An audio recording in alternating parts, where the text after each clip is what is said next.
In 2017, 3.5 million people of all races, religions and ethnicities visited Jerusalem. Some people believe they are here to see the Temple Mount, pray against the Western Wall, or to find themselves religiously. However, the more obvious tourist attraction in the Holy Land is this ladder. Unofficially called the immovable ladder, this ever-present symbol of society has been placed against the windowsill of the Church of the Holy Sepulchre pretty much undisturbed since at least the early 18th century. What's more is that you or anyone else is prohibited from moving it due to the risk of starting a holy conflict. To understand how we ended up with the Eternal Ladder, first we must examine a process known as status quo, as well as the city of Jerusalem itself. However, to properly understand that, we must go back in time to give it some context.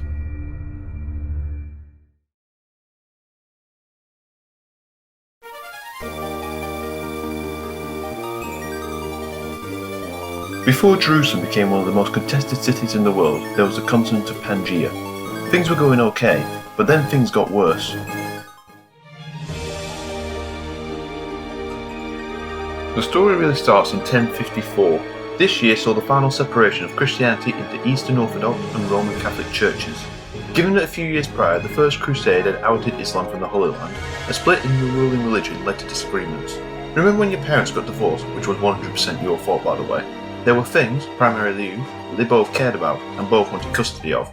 Given Jerusalem's significance to Christianity, there were several things Catholic and Orthodox churches both cared about.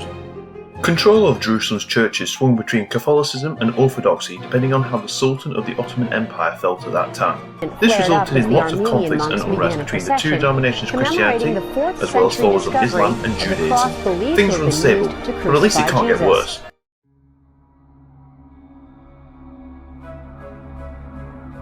This next section may be a little inaccurate due to lack of historical recordings of events at that time. By 1757, the Sultan at the time had enough of infighting of religious groups.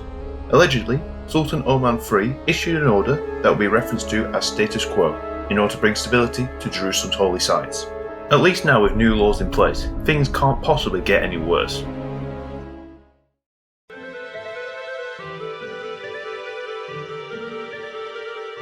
Now, what is status quo?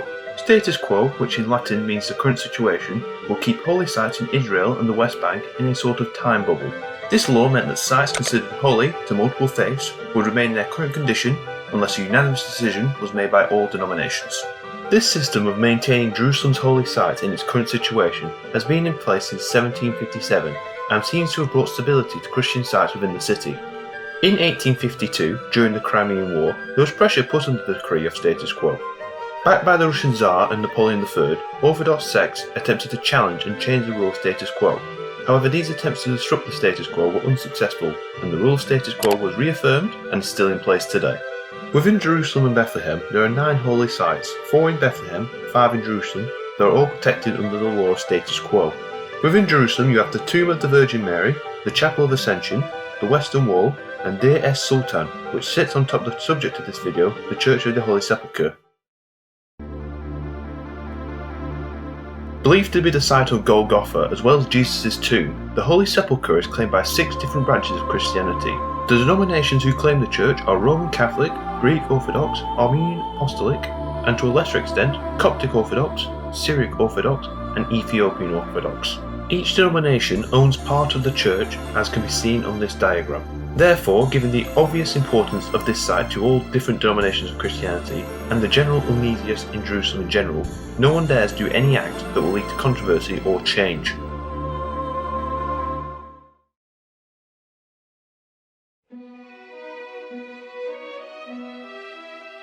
Taking this degree literally leads to our ladder.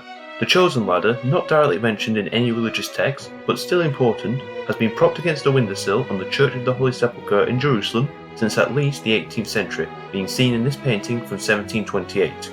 However, following status quo, well, religiously, prevents anyone from moving it without the approval of all 6 Christian denominations that have claims on the church. But the Christian denominations are stubbornly unwilling to budge from the status quo, knowing any form of boundary shift could result in loss of claims, or worse, a religious conflict. Therefore, likely because no one wants to risk all-out religious war over a ladder, said ladder has been unmoved ever since being left there by an unknown person more than 300 years ago. To prove the severity of this situation, in 2002 a Coptic Orthodox monk moved his chair 20 centimeters out of Coptic territory into Ethiopian territory on a hot day. The resulting arguments led to police being called, 11 monks being hospitalised, and the Ethiopian ambassador being called in to intervene.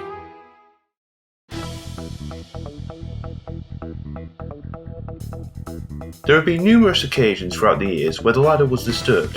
In 1997, an unknown man stole the ladder and hid it behind an altar. There are conflicting sources on this man. Some say he was a Protestant protester who hid the ladder in objection of how ridiculous the whole situation was. Others say it was simply a tourist. Furthermore, in 2009, the ladder mysteriously was transported to the other window. Again, the reasons aren't fully clear, with some sources suggesting cleaning, others that scaffolding was being erected. Despite every attempt to move it, and everyone agreeing to the absurdity, the ladder remains. So we've learnt nothing from this debacle. I don't know how to end this video, but if you don't know how to get started with your newfound faith, why not try a religious audiobook on this video sponsor Audible.